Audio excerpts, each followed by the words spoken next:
నమస్కారం. జై Srimannarayana. Material failure, spiritual success. జీవితంలో కొందరు చాలా గొప్పగా చాలా విషయాల్లో అనేక సాధనలు చేసిన వాళ్ళు కావచ్చు. చదువులో, ఉద్యోగంలో వాళ్ళు చేసిన అనేక పనుల వల్ల చాలా గొప్పగా పేరు సంపాదించి ఉండొచ్చు. జీవితం అంతా కనీసం రిటైర్ అయ్యేదాకా అయినా చాలా బిజీగా ఉండి ఉండవచ్చు. చాలా మంది వారి కోసం ఎదురు చూసేట్లుగా, పిలిచేట్టుగా గొప్ప జీవితం గడిపి ఉండొచ్చు. ఇలాంటి వాళ్ళు లోకల్లో చాలా మంది కనపడతారు. రిటైర్ అయినా ఇంకా వారికి ఇష్టమైన రంగాల్లో కృషి చేస్తూ విజయం సాధిస్తూ కాలం గడపాలని ఆశిస్తారు. కానీ ఇంకొంతమందికి ఇలాంటి అవకాశాలు దొరకకపోవచ్చు. బాగా చదివి ఉండొచ్చు, అయినా మంచి కాలేజీలో సీటు దొరకకపోవచ్చు. చదివిన చదువుకు తగ్గ ఉద్యోగం కాకుండా అంతకంటే తక్కువ స్థాయి ఉద్యోగమే దొరికి ఉండవచ్చు. పోనీ వ్యక్తిగత జీవితం చూద్దామంటే సరైన వయసులో వివాహం జరగకుండా చాలా ఆలస్యంగా జరిగి ఉండొచ్చు. పోనీ వివాహం అయింది కదా అంటే సంతానం లేకపోవచ్చు, లేక వివాహం విడాకులు అయిపోవచ్చు, ఏదైనా మానసిక ప్రశాంతత లేకపోవచ్చు. ఇలా చాలా మంది జీవితంలో విజయం సాధించకుండానే గడిచిపోవచ్చు. ఇప్పుడు మనం రెండు విషయాలు చెప్పుకోబోతున్నాం. మనం జీవితంలో ప్రాప్తం, అప్రాప్తం అని రెండు విషయాలు వింటూ ఉంటాం.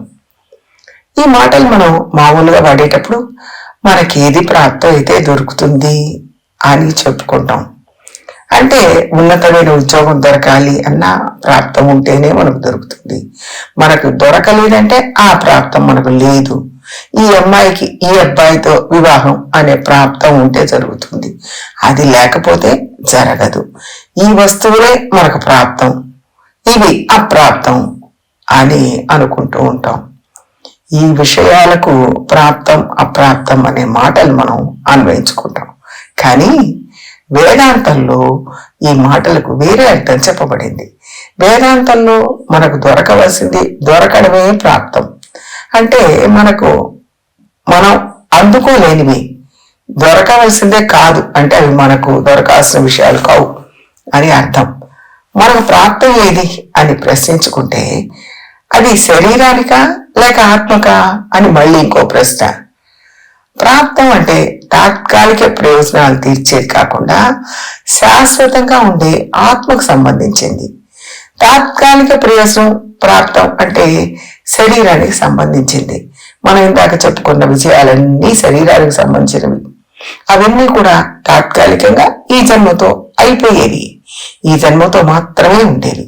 కాబట్టి మన ఆత్మకది ప్రాప్తం, మనకు ఆత్మకు ఏది ప్రాప్తం అని చూడాలి. ఆత్మకు ప్రాప్తించాల్సింది ఏమిటి అంటే భగవంతుడి గురించిన జ్ఞానం పొందడం, దాన్ని ఇంకా అభివృద్ధి చేసుకోవడం. ఆ జ్ఞానం వలన భక్తి పెరిగి మన చేతనైన కైంకర్యం భగవంతుడికి చేయాలి.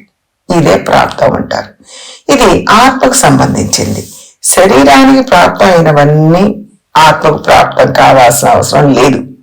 కానీ ఆత్మ పరమాత్మకే చెందింది, అది ఆయనకు కైంకర్యం చేయడమే ప్రాప్తం అన్నప్పుడు దానికి శరీరంతోనే కైంకర్యం చేయడానికి అవకాశం ఉంటుంది.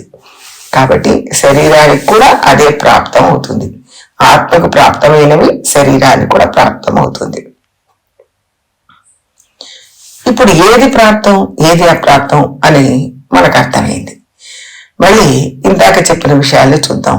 చాలా మందికి వివాహం జరగలేదు, జరిగిన పిల్లలు పుట్టలేదు, డైవర్స్ అయిపోయింది, బాగా సంపాదించి పెద్ద పెద్ద ఇళ్ళు కట్టుకోలేదు అని అనుకుందాం. ఇవన్నీ అప్రాప్తం, ఇందులో ఫెయిల్ అయ్యారు అనడానికి వీల్లేదు. కొంతమంది ఓహో అనే పెద్ద కార్పొరేట్ సంస్థల్లో చాలా ఉన్నతమైన జీతం, ఆడంబరమైన జీవితం అనే వాటిలో చిక్కుపడిపోతారు. అప్పుడు ఆత్మకు ప్రాప్తమైనది ఏది చేయడానికి అవకాశం లేకుండా పోతుంది. చాలా కాలం పని చేసిన తర్వాత ఒకరోజు రిటైర్ అయిపోతారు. రిటైర్ అయ్యి ఇంటికి వచ్చాక ఆలోచిస్తే 24 ఏళ్ల ప్రాయం నుంచి 60 ఏళ్ళు వచ్చేదాకా మనం ఏం చేసాం అంటే పెద్ద శూన్యం కనపడుతుంది. ఇది ఈ లోకంలో జీవితంలో బాగా సక్సెస్ అయ్యాం అనుకునే వాళ్ళ పరిస్థితి. రిటైర్ అయిన తర్వాత కూడా అదే బిజీ షెడ్యూల్ ఉండాలి, లేకపోతే తోచదు అని ఇంకా ఏమైనా ఉద్యోగాలు చేద్దామా అని ప్రయత్నం చేస్తారు. అంటే మన కాలాన్ని పూర్తిగా వినియోగించడానికి భగవద్గీత, భాగవతం చదవాలి, లేక ప్రజలకు ఉపయోగపడే సామాజిక సేవలు చెయ్యాలి అని అనుకోరు. కానీ ఉద్యోగం చేయడంలో ఎంత బిజీగా గడిపారో ఈ పనులు చేయడంలో కూడా అంతే బిజీగా ఉంటే మనకు ప్రాప్తమైన వాటిని మనం అందుకోగలిగి ఉండేవాళ్ళం. అలా చేయకపోతే జీవితం అంతా పరుగులు తీసి మనకు ప్రాప్తమైనది మాత్రం వదిలేసుకున్న వాళ్ళం అవుతాం. సరే, 60 ఏళ్ల దాకా పనిచేశారు, సంపాదన వెంట పడ్డారు. ఆ తర్వాత అయినా మన శాస్త్ర గ్రంథాలు అధ్యయనం చేయడం, లేక భాగవత కైంకర్యం చేయడం, అదే కాకపోతే సామాజిక సేవ చేయడం మొదలు పెట్టాలి. అందులో పూర్తిగా నిమగ్నం కావాలి. కొంతమంది పెద్ద చదువుకోలేదు, ఉద్యోగం కూడా సామాన్యమే, సకాలంలో పెళ్లి కాలేదు, పిల్లలు లేరు, కాబట్టి జీవితంలో ఫెయిల్ అయ్యారు అనుకుంటారు. అప్పుడు వాళ్ళకు నచ్చిన ఇంకో పద్ధతి ఎన్నుకోవాలి. జీవితంలో ఫెయిల్ అయ్యామన్న భావన నుంచి బయటపడడానికి మంచి కైంకర్యం ఎంచుకోవాలి. అంటే మనం కూడబెట్టిన డబ్బులు, మనకున్న స్కిల్స్ వినియోగించే కైంకర్యం ఏదైనా ఒకటి ఎంచుకోవాలి. అలా చేయడం మొదలు పెడితే ఫెయిల్ అయ్యామనే భావన పోతుంది. కాబట్టి ప్రాప్తం అనేది బాగా సక్సెస్ అయిన వాళ్ళకి కావాల్సిందే. సక్సెస్ కాలేదు అని తప్పుగా అనుకునే వాళ్లకు కూడా ఇదే ప్రాప్తం అవుతుంది. వాళ్ళు ఒక మంచి కైంకర్యాన్ని చాలా బాగా చేశారనుకోండి, అందులో సక్సెస్ ఖచ్చితంగా దొరుకుతుంది. జీవితంలో సక్సెస్ ఎలా ఉన్నా భగవంతుడికి, సమాజానికి సేవ చేసే విషయంలో ఖచ్చితంగా సక్సెస్ దొరుకుతుంది. దాంట్లో ఫెయిల్యూర్ అనేది లేదు. భగవంతుడు తోడుగా ఉండి సక్సెస్ చేస్తాడు. జీవితంలో దొరకని వాటిని తలుచుకొని బాధపడుతూ కూర్చుని భాగవత సామాజిక సేవ చేయకుండా ఉంటే ఇందులో కూడా ఫెయిల్ అయిపోతాం. ప్రాప్తమైన కైంకర్యాన్ని చేయకపోయాము, అందులో ఫెయిల్ అవుతాం. అంటే 2 రకాలుగా బాధపడాల్సి వస్తుంది.